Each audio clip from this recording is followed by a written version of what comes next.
Shalom everyone, it's called Torah, it's Tuesday at noon, and this week's parasha is Parashat Vayachi, the parasha that concludes Sefer Bereshit, the book of Genesis.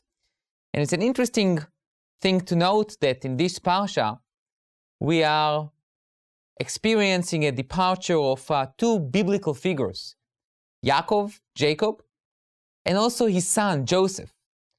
At the beginning of the parasha, the Torah describes the death of Yaakov and his request to be buried in Israel. And at the end of the parasha, the Torah describes the death of Joseph and his request from his own brothers that many years from now, says Joseph to them, after the enslavement in Egypt will come to conclusion, I would like you to take my bones with you and you should bury me also in Israel. We obviously see the theme of the importance of the land of Israel in this parsha. But today I would like to talk about a little bit of a different subject.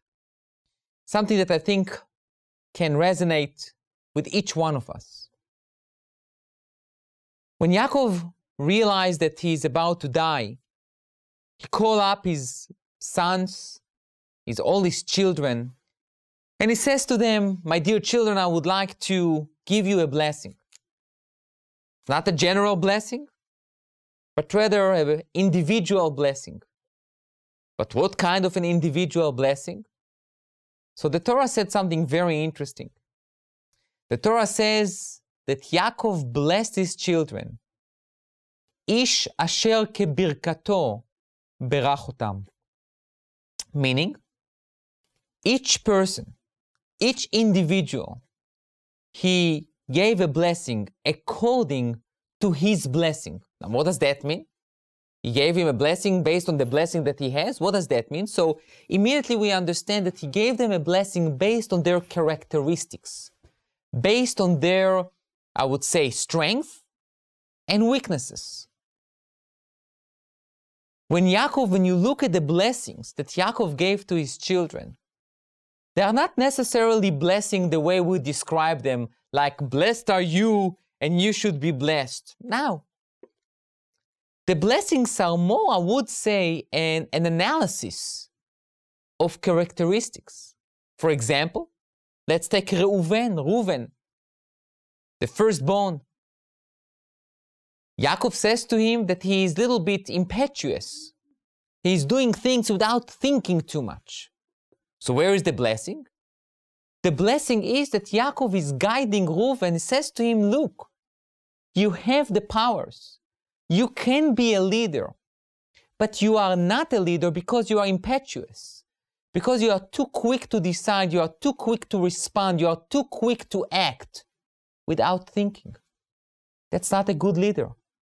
So the blessing to you, Reuven, is that pause before you talk. Pause before you act. Shimon and Levi. Yaakov criticized their anger. And he says to them, look, you are motivated. You are people that cannot stand idly when someone else is suffering, and that's a good thing. It shows sensitivity. It shows care. It shows that you really care for someone else. But if you will be led, if you will be guided by your anger, by your wrath, that can lead to a destructive conclusions. That can lead to a destructive acts. That can lead to a disaster. So you shouldn't do that. In a way, Yaakov looks at each child, and unlike a Jewish mother, that my child can do no wrong, Yaakov understands very quickly that each child is very unique. Each child carries within himself a unique perspective on life, a unique characteristic, a unique personality. And each one of them need a different guiding method, a different blessing. It is not one size fits all and he says to all of his children, you all shall be blessed. He understands that each one of them is different. But he also understands that only when each one of them will contribute his or her special and unique attribute, only then he can create the fabric of his family. It is a very, very difficult thing to do. To really, A, to know your children, B, to recognize not so much their strength, the strength we can recognize very quickly, to recognize deficiencies, to recognize what we call areas of improvement, where they, but let's start with ourselves, where we can be better, and then to transmit it to our children. Not every time everyone is a winner. Sometimes there is number 1, number 2, number 3, and someone who does not get a medal at all.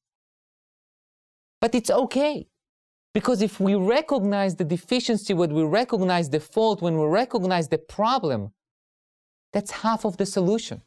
Then we can give them a blessing.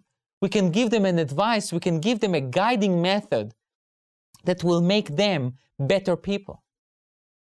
Yaakov is teaching us that when you look at your children, you see all the beauty that they carry, but also the things that you can improve on them. And it's our responsibility as parents, in a gentle way, with a good intent, to help our children grow and to be ish asher kebirkato berach otam, to give them the proper and the right blessing for each one of them. Thank you.